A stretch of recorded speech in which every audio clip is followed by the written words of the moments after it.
The Athletic.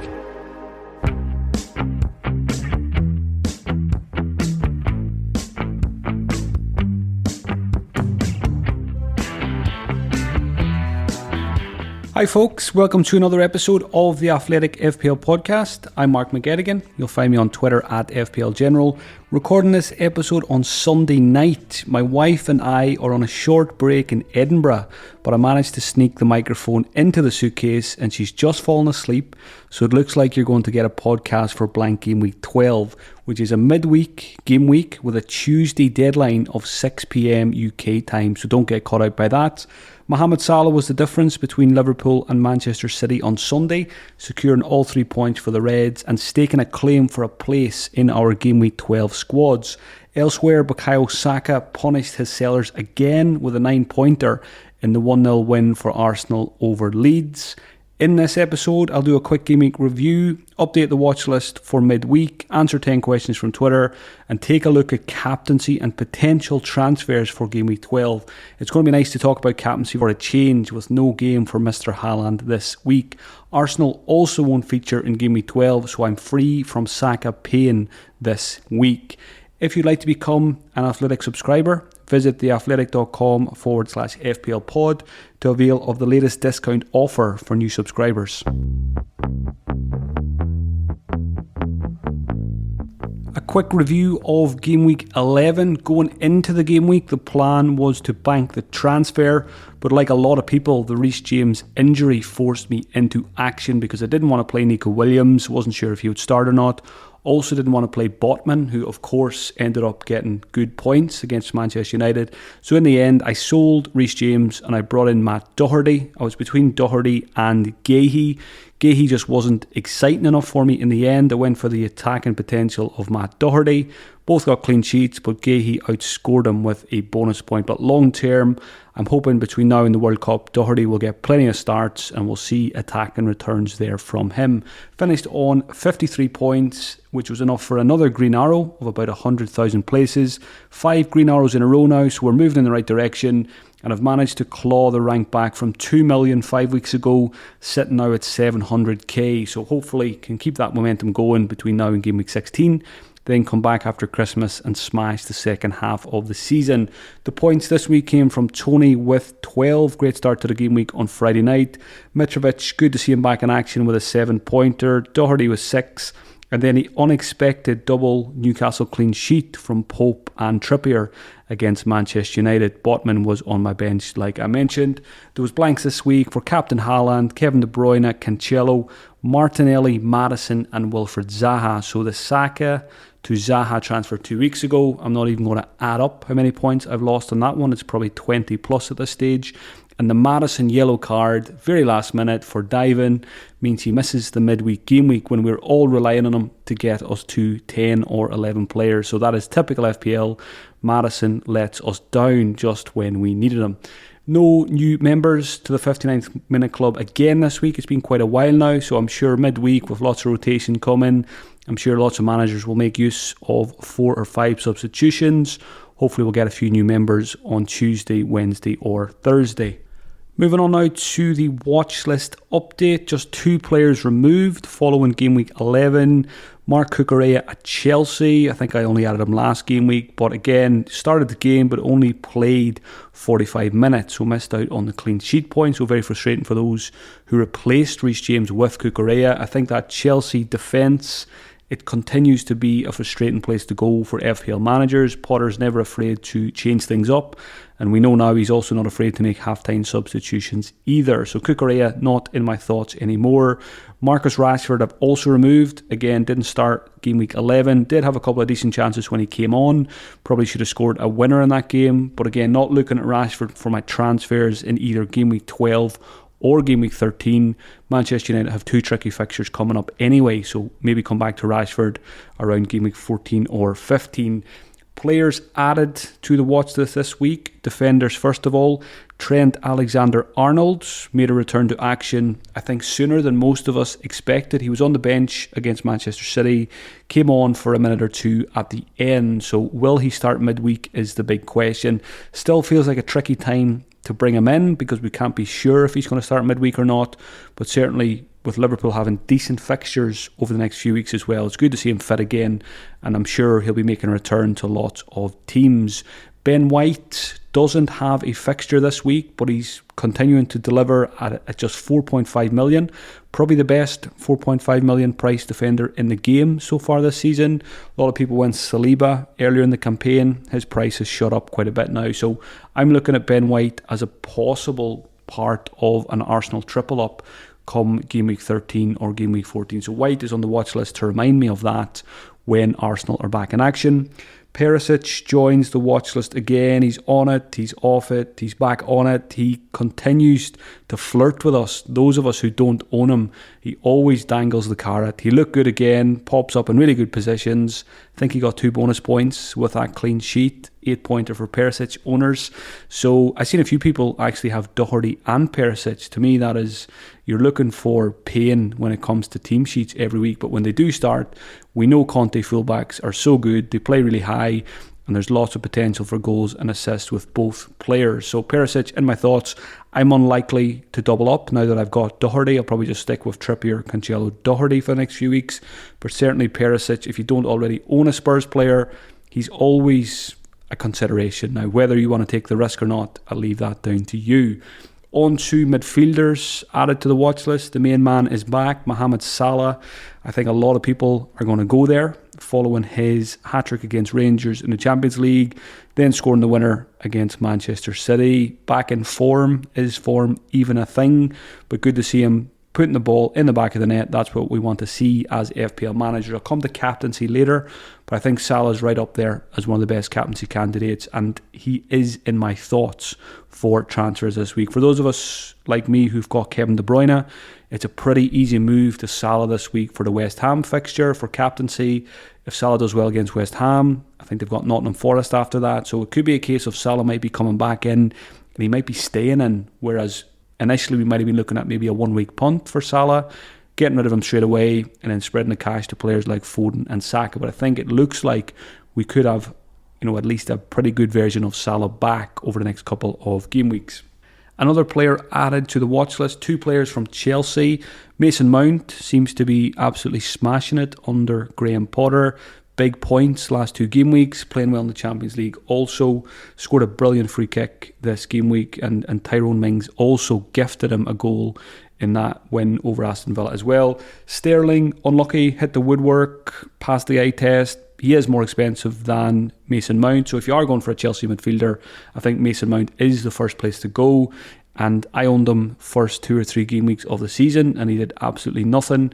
So it's frustrating now to see him do well. But, that's the player I was hoping I was getting when I picked him in game week 1. So good to see him back amongst the points and amongst the goals, because, again, the more options we have in FPL, the better it is for the game overall. So, yeah, talk about 1 week punts later for game week 12, but I'll be talking about Sterling and Mason Mount again in that question. A couple of cheaper options then added. I'm probably not going to buy either of these 2. They're more added for listeners if you're looking for cheap midfielders. Philip Billing at Bournemouth. I think it's 4 attacking returns in the last 5 games. I still do prefer Dominic Solanke if you are going for a Bournemouth attacker. But let's say you're already happy with your 3 strikers, or if you're playing a 3-5-2 formation and you don't have a space for a Solanke, I think Billing is proven very good value. Plays pretty advanced, basically plays up alongside Solanke in a lot of games, so he's more of a forward really than a midfielder in a lot of games. And then Eze at Crystal Palace as well. I've got the disappointing Wilfred Zaha. Hopefully he's going to reward our patience against Wolves. If you don't already own Zaha, I think Eze has probably looked better in the last 2 fixtures, and he's about 2 million cheaper as well. So if you want to punt short term, Eze, Crystal Palace have good fixtures as well right up until game week 16.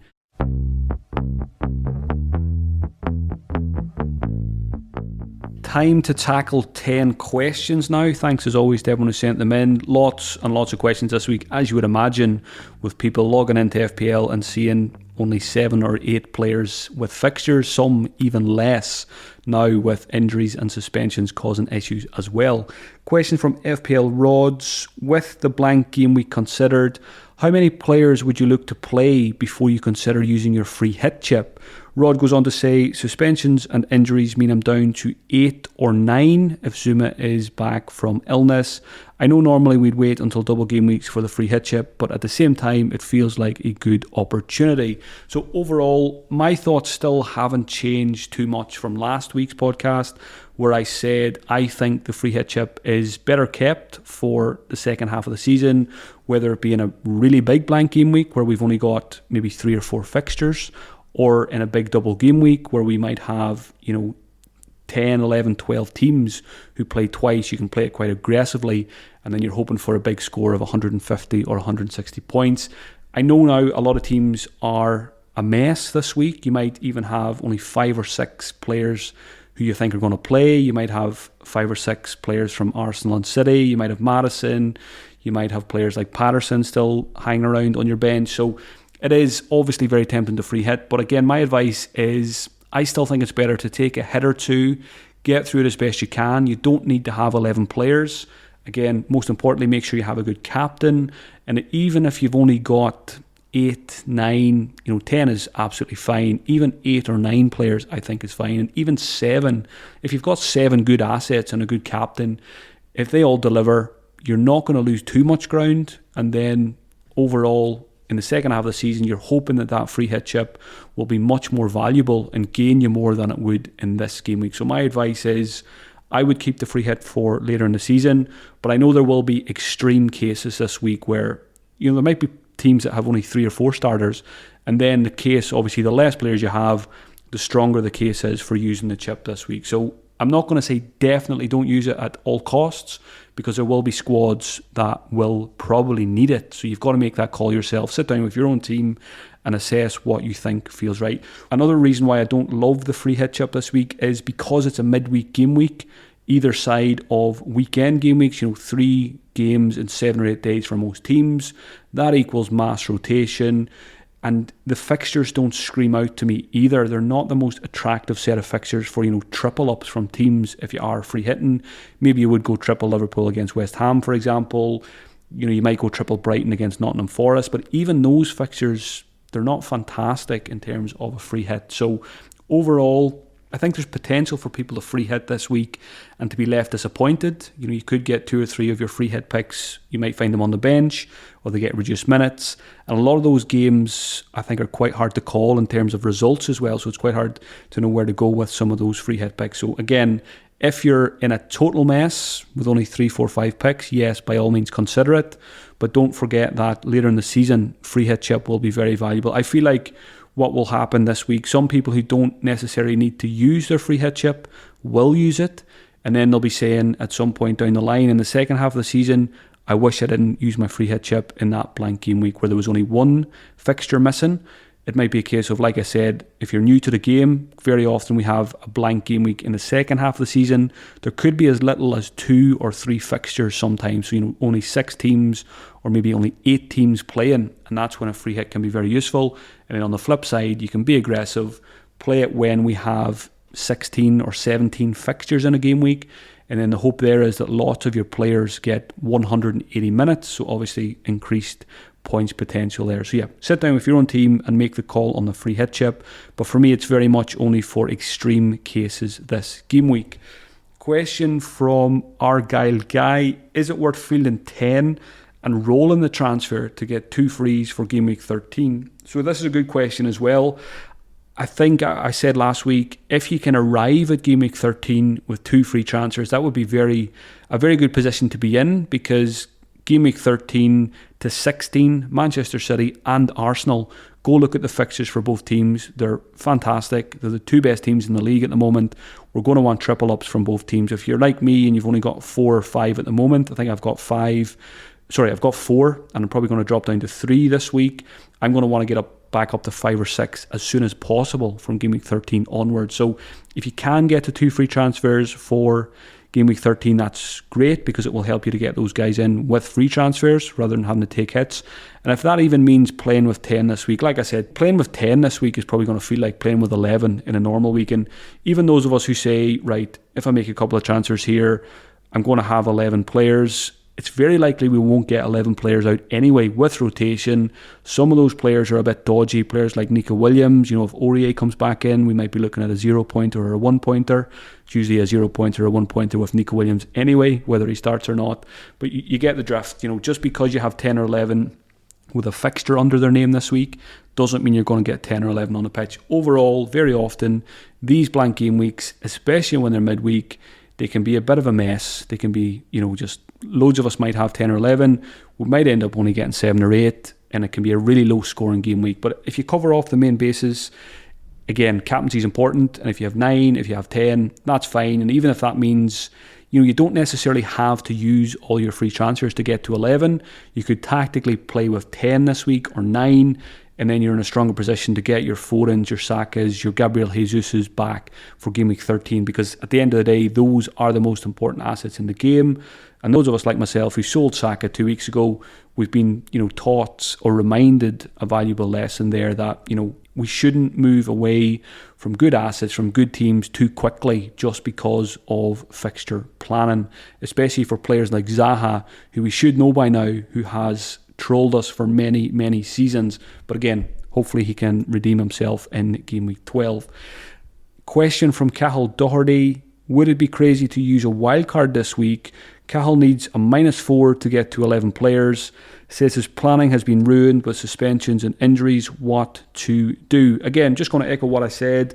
If you can get to 11 with a -4, that's my scenario. Again, whether the 11 all play is another story, but it looks good at least to have 11 possible players for this game week, because a lot of teams will have a lot less than that. So straight away, you're going into the game week stronger than a lot of the field. So again, absolutely, I would not use a wild card if you can get to 11 players with a -4. I think it makes a lot more sense to play a wild card game week 13. Just muddle through this game week, even if it means a red arrow, and then wildcard game week 13, build your team around triple City, triple Arsenal. You've got yourself another week of information as well, and then you can really attack game week 13, 14, 15 and 16 with that wildcard. Question from Rasty. Given the high ownership of the City and Arsenal assets, and people are likely to be taking hits this week, is it wise to not do any major tinkering with those assets? Rasty says what I said already. They have great fixtures after game week 12. So yeah, if you have anything between 2, 3, 4 and 5 players from City and Arsenal, don't get rid of them all. Don't sell them just because they don't play this week, because you're going to want them back straight away, all of them. The City guys, the Arsenal guys. So 3 on the bench is absolutely fine. That's my plan. 3 on the bench, and then hopefully 11 players will feature. And then as soon as possible, I'm going to use all my transfers after game week 12. The first 2 or 3 transfers I make are going to be to get back to that full complement of 3 City and 3 Arsenal. So yeah, don't massively sell all those assets just because you see them without a fixture this week, because like I said, once game week 13 rolls around and you see your team and you see the fixtures for those teams, you're going to want them back straight away. And again, you can keep 4, you can keep 5, even if it means playing 9 or 10 players this game week. Question from FPL Brooklyn. Is Kevin De Bruyne out for Mohamed Salah the obvious transfer to own a Liverpool attacker in game week 12 and 13, or would Jota, Firmino or Darwin be better value by transferring out Jesus? So here's a good example. I wouldn't sell Jesus because you're going to want them game week 13 onwards. Unlucky not to score this game week, had a pretty good chance that he should have scored. Kevin De Bruyne, I think it makes a lot of sense to sell Kevin De Bruyne if you don't already own Phil Foden. I think De Bruyne to Salah, captain this week, makes a lot of sense. That opens the door for Phil Foden then in game week 13, and that gives you about 4 million quid to spend elsewhere in your squad. So that is my early thoughts. Jota seems to have picked up a hamstring issue, so straight away there's doubts there. Firmino and Darwin, very likely to share game time. We've seen Darwin on the bench against Manchester City. So Salah to me is much more secure in terms of minutes when it comes to the Liverpool attack. So I think it's worth paying the premium for Salah over the likes of Firmino and Darwin at the moment. He's much more reliable, especially when it comes to captaincy, which is what we need this game week with no Haaland. Liverpool fixtures between now and the World Cup are good. West Ham, Nottingham Forest, Leeds, Tottenham and Southampton. So it's really only that Tottenham one that sticks out as a tricky one, especially for their attackers. You would think with those fixtures, Salah should continue to score goals and provide assists as well. Maybe I'm being a little bit too high on Salah on 2 or 3 good performances, but he's got a lot built up in the bank over the last 4 or 5 seasons, and once you kind of see him back in the goals, it's very, very hard to resist this guy because we know how reliable he can be. Next question is from FPL Eldon. Original plan in Game Week 13 was Foden and Mount in for Kevin De Bruyne and Leon Bailey, but I'm now considering Salah in for the next 3 game weeks instead. What are your thoughts on this? And by the way, my front 3 is Haaland, Kane and Mitrovic. So here's an example of someone looking to go the freemium route, already own Haaland and Kane, and looking to bring in Mohamed Salah. I've seen a few people tweeting on Sunday night that this is their plan also. They already own the 2 big strikers and they can make the switch now to Salah as well. Maybe with 2 transfers, maybe it's 2 free transfers, or maybe it's a -4. I think it's absolutely fine. Kane is so consistent this season. Every time you check the Spurs score, you expect to see your regular 1 goal from Kane and a couple of bonus points. Mitrovic, you keep him. Haaland, you obviously keep him. So yeah, Salah, Haaland and Kane is certainly viable for the next couple of game weeks. I wouldn't stop anyone from going there. Question from Dave Thompson. Who is the best 1 week midfielder? Salah versus West Ham looks good, but what do you think of Son against Manchester United? So yeah, a lot of people, I presume Dave here is probably going to wildcard Game Week 13, so is looking for a 1 week punt, or else is getting a midfielder for 1 week and then getting a City midfielder or an Arsenal midfielder to replace that player right away, Game Week 13 onwards. So we've talked a lot about Salah. Son, I like him as an option, but I don't like the fixture as much as I like West Ham for Liverpool. I think on paper, Tottenham are away to Manchester United. I don't love that. Manchester United just kept another clean sheet in Game Week 11. So between Son and Salah, I'm going to favour the Liverpool man there. I've had a look at other options as well. If you are looking for a 1 week punt, there is other options out there. Let's say you don't want to spend the cash on Salah, and if you're not too keen on Son either, Trossard's an obvious one at home to Nottingham Forest. I think he's going to be a very popular transfer in. If I end up making 2 transfers this week, it might be Salah and Trossard coming in. Other options, if you don't already own Zaha, yes, he's been frustrating. Still think he's a fine option because you've got the fixtures, he's got penalties. Eze, who I mentioned as well. Then you've got the Chelsea guys are away to Brentford. That's a good fixture for attackers. You've got Sterling and Mason Mount. Almiron, if you're not already tripled up on Newcastle. Almiron at home to Everton. Don't mind that as a 1 week punt. And then you're starting to scrape the barrel. Harvey Barnes is at home to Leeds. You could go for the Leicester man. Or you could go for a Leeds midfielder if you fancy Leicester to continue to concede goals. Although Danny Ward has been starting to frustrate me. I don't like seeing him getting clean sheets because I've been saying all season, never start Danny Ward ever. Even if you don't have another goalkeeper, try and bench both of them. But yeah, well done if you did keep the faith with the Leicester double up. I guess I've got to say well done. You've got yourself some good value points over the last 2 or 3 game weeks. Still not going to go there myself. But yeah, Leeds midfielder, Aronson, Harrison, maybe a punt on Rodrigo. Like I said, you're probably starting to scrape the barrel there. But certainly Trossard, Zaha, probably Mount or Sterling are probably your best picks as 1 week punts if you don't fancy Son or Salah. Question from Razor. Is Son to Salah a good transfer for a -4 with a view to captain in Salah? Good question. If you are confident that Salah outscores Son and you're very happy to captain Salah, then I don't mind it. Usually I wouldn't like a -4 from a premium asset to another premium asset, but if you're down on Son and you think Salah is on an upward trajectory and you fancy him to return well against West Ham, then I think that's fine as well. Again, captaincy is what swings it to being okay. I probably wouldn't advise a -4 there if you weren't going to captain Salah, but hits I always think are quite different if captaincy is involved, and it's much easier to do so. Question from Dominic. Dominic still has Reece James.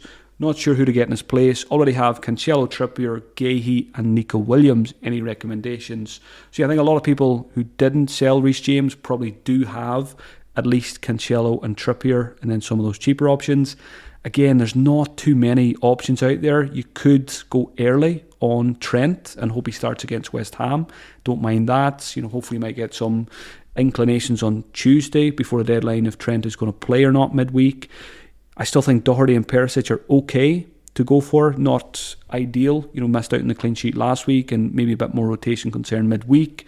But again, between now and the World Cup, you would fancy Doherty and Perisic to get decent game time, and you're just hoping to get the attacking returns as well. Elsewhere, I still don't mind the Newcastle defence. I'm tripled up on it. I'm probably not the best person to advise going there, but let's say you don't own Pope and you do own Trippier, you could go for a Botman as a pairing alongside Trippier. I don't mind that because they've got Everton at home, and I'm quite hopeful that I'm going to get a triple Newcastle clean sheet this week. I just hope Eddie Howe doesn't troll me and bench Botman again like he did against Bournemouth. Not that they kept the clean sheet that week anyway. And elsewhere, Chelsea is an obvious place to go in terms of being a big team, having good fixtures and having a good fixture this week. But the problem is Potter, which defender starts. Koulibaly only got 45 minutes. Cucurella only got 45. Does Chilwell play every game? I don't think so. So to me, Chelsea defence is a bit of a stay away, which brings me to the last question from Sam Telfer.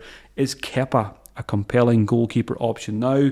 Sam has Ederson and want to transfer him out so I can move for Foden in addition to Cancelo and Haaland for game week 13. So yeah, Sam has Ederson, who is blocking a move to Foden. I think it makes sense to sell Ederson because Foden is one of the best picks in the game this season. Once you buy Foden, you might end up keeping him for the whole season if he continues to do what he's been doing so far. So yes, I think Kepa, we've got enough information now that I think you can go there. The closer we get to the World Cup as well, the easier it is to get Kepa, because if you do get him and it goes wrong and he does lose his place, you've only got a couple of weeks to deal with it. But he was fantastic. Go watch some of the highlights from the Aston Villa game. Some of the saves Kepa made were unbelievable, to preserve that clean sheet, and he was rewarded with quite a big points return in FPL. So it's great to see him back playing well. Obviously had a very tricky time at Chelsea, but always nice to see a player come back and do well. So yeah, I think he's a great goalkeeper option. If he continues to play between now and the World Cup, I think he's going to be in every single FPL team when we have unlimited transfers for game week 17.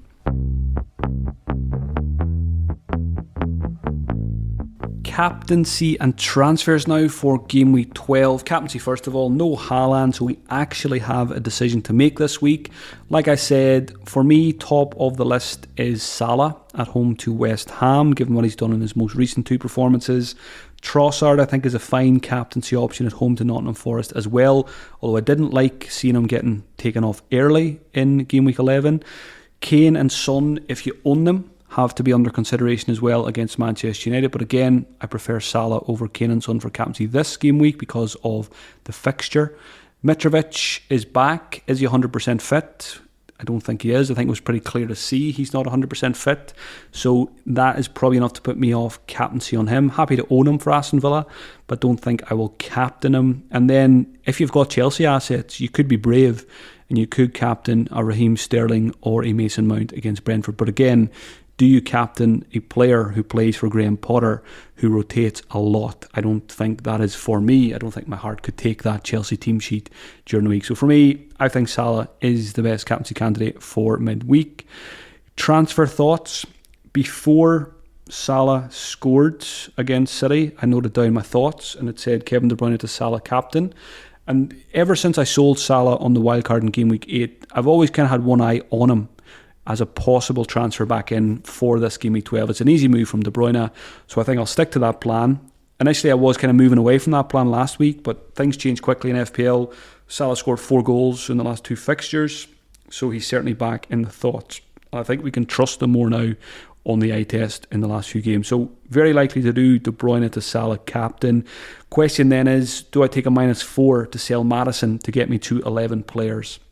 I think I'm leaning towards doing it.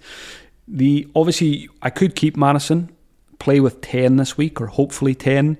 Maddison's got some okay fixtures afterwards, but I think most of them are away fixtures for Leicester between now and the World Cup. So I think I'll probably take the opportunity to take a -4, play aggressively, take a 1-week punt on someone like Trossard for the Nottingham Forest game, and then that would be a 1-week punt. So Trossard would probably just play the Forest game, and then he'd probably come straight back out. And I'm quite open to a -4 this week and a -4 in game week 13 as well. So Salah and Trossard in possibly this week, and then Foden and Saka in for another -4 then the following game week, and then maybe game week 14 Tony to Gabriel Jesus is a possibility for a free transfer as well. So again, like I said, I want to get back to triple City and triple Arsenal as quickly as possible. And if that means taking a couple of hits over the next couple of game weeks, I'm totally fine with that. So the -4 this week would give me 11 potential starters with Martinelli, Cancelo and Haaland on the bench. Other options, keep Maddison. Don't think I'm going to do that. And then I've got cash. I've got enough cash for Sterling, just about. I might be priced out by the time I make my transfers on Tuesday. But Sterling's always tempting as a one-week punt.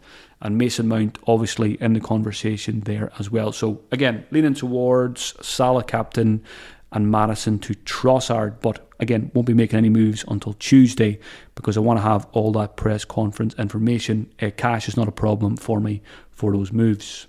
That's it for the Blank Game Week 12 podcast. Have a great week, folks. Best of luck for the midweek game week. And I'll talk to you again on Friday to look back on the action and to preview Game Week 13. The World Cup break is fast approaching. Let's hope for green arrows between now and then. If you enjoy the podcast and you'd like to support me as a full-time FPL content creator, visit patreon.com/FPL General, where you'll get extra podcasts, live streams, and the team reveal before the deadline. Talk to you soon.